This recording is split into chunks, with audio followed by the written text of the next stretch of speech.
here's Brody Brazil.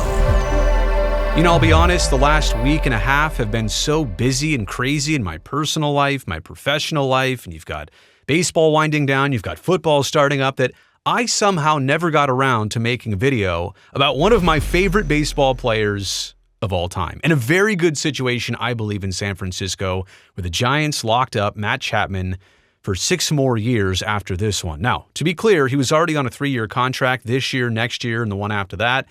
But it had opt-outs at the end of every single season. And also this, essentially Matt Chapman, in a matter of weeks, was bound to be a free agent. The Giants and he get to avoid that. I'm so happy for Chappie. I did not intend to rhyme that. That's so ridiculous, but that's just the way it played out here.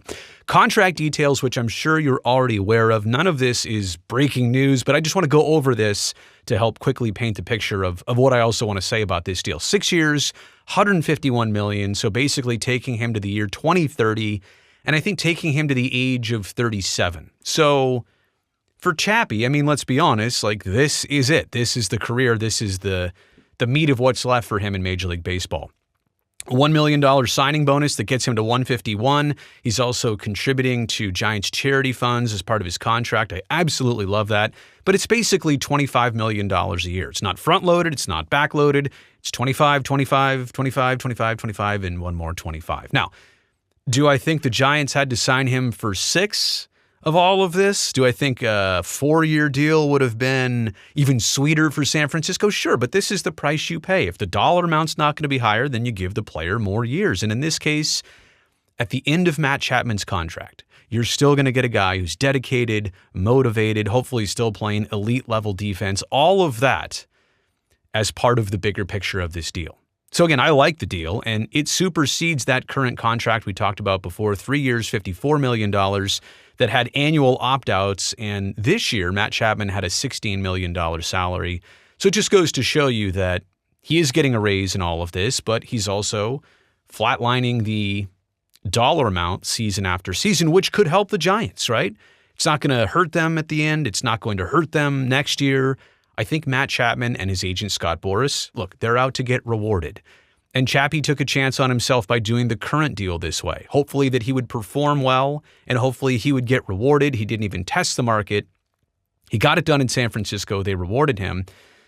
I just think this is one of those situations where he realizes if he wants to have a team built around him, this is a good deal to take, right? Otherwise, if you take a huge deal, then your team's going to look at you and how much they were trying to spend, and they can't build around you like they wanted to. So team-friendly deal, but also, let's be honest, very good for Matt Chapman. His 2024 looks like this, about a .250 batting average as I record this, 24 dingers, 93 runs scored, 73 RBI. It has been one of his maybe better seasons average-wise. I think his career high was 267, 270, close to that, maybe 2018 with the A's. 24 homers. Look, the Giants haven't had a 30-home run hitter since Barry Bonds. And I thought Conforto was going to do it. And I thought Jorge Soler was going to do it. And even in years past, thought a bunch of other players would break that barrier. It might actually be Matt Chapman. And I realize people say, well, yeah, he strikes out a lot, but he hits a lot of home runs. It's a fair amount of home runs. If you can count on him to, number one, play the defense he does and play the hot corner like he does and get 25 every year, and he's capable of that. This is not, this has been one of his better seasons. It's not his best. It's far from his worst, but this is a very capable season of Matt Chapman. He is capable of repeating close to 100 RBI, at least 100 runs. It was also his first year in the National League.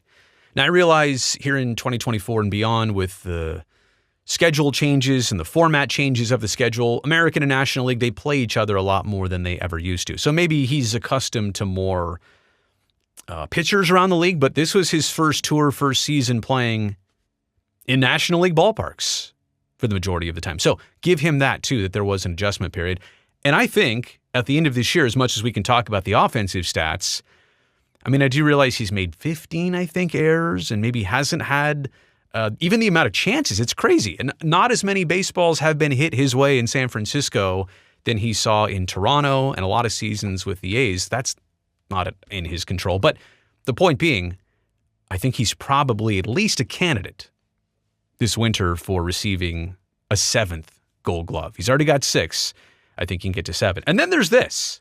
So we've seen this before. At least I've seen this before. I know a lot of Giants fans at first were like, what's with the referee outfit? And they'll say, is he stealing Stephen Vogt's thing? Maybe, but Chappie did this back in the Oakland clubhouse.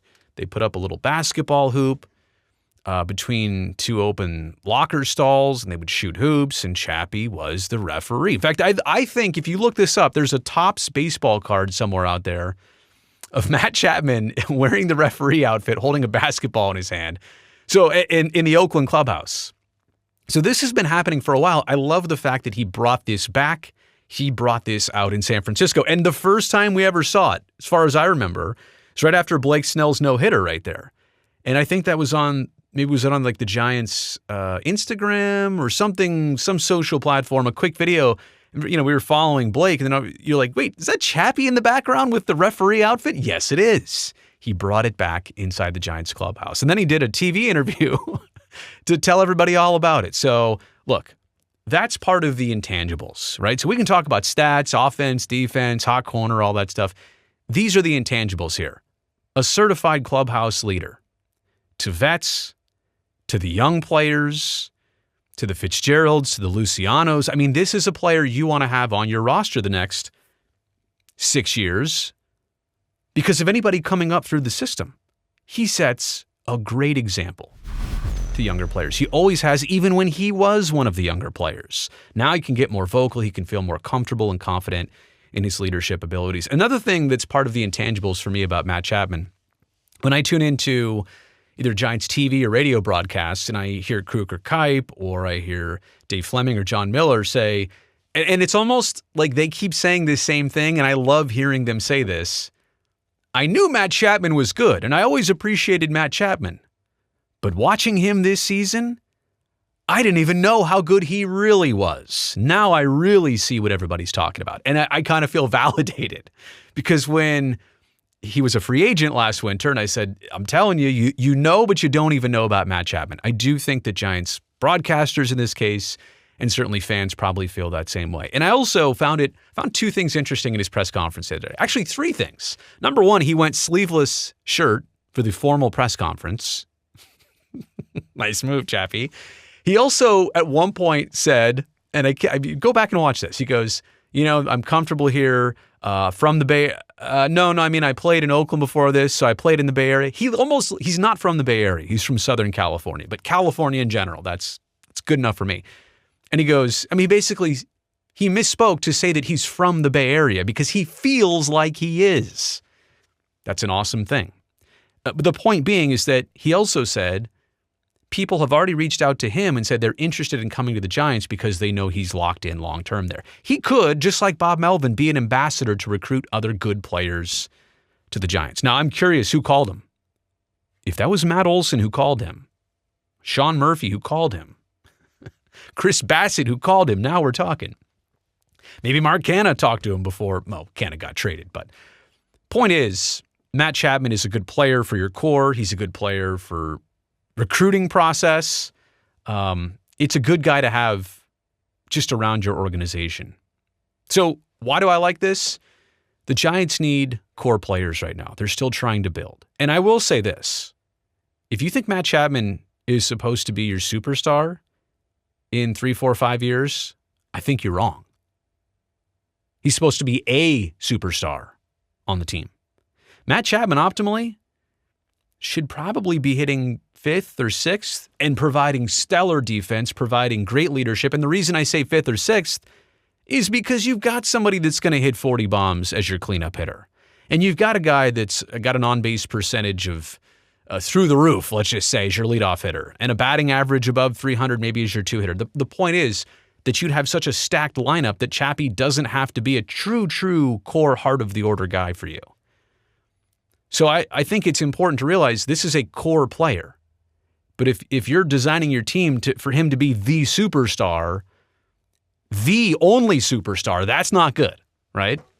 I also want to say that what you get in Matt Chapman is unlike a lot of other players where their offense, and his offense goes up and down again. I realize the strikeouts, and I also realize he's playing in a tough offensive ballpark like San Francisco, but his defense doesn't go out of style.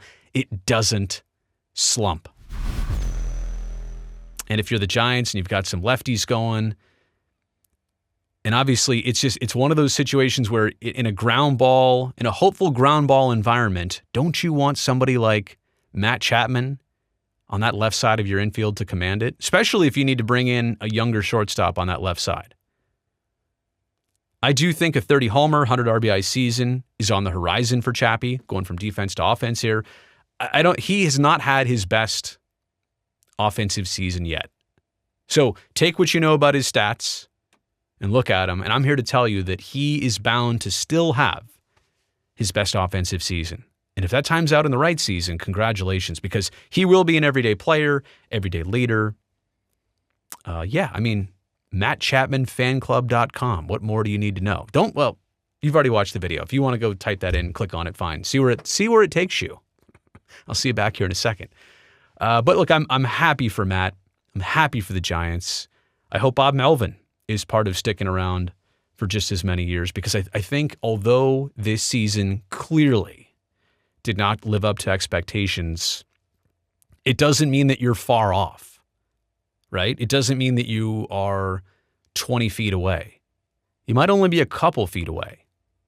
You're not in a terrible spot. You're not where you wanted to be, and you're not in the best spot, but moves like this help you stay where you're at least, if not get closer to it. You have made it to the end of this video. I really appreciate that. Thumbs up down below greatly helps me in this video, in this channel. I would like that, but I would love it even more if you just take one quick second before this video ends. Make sure down there that you are subscribed to this channel. I would love that, because that means I get to see you back here next time.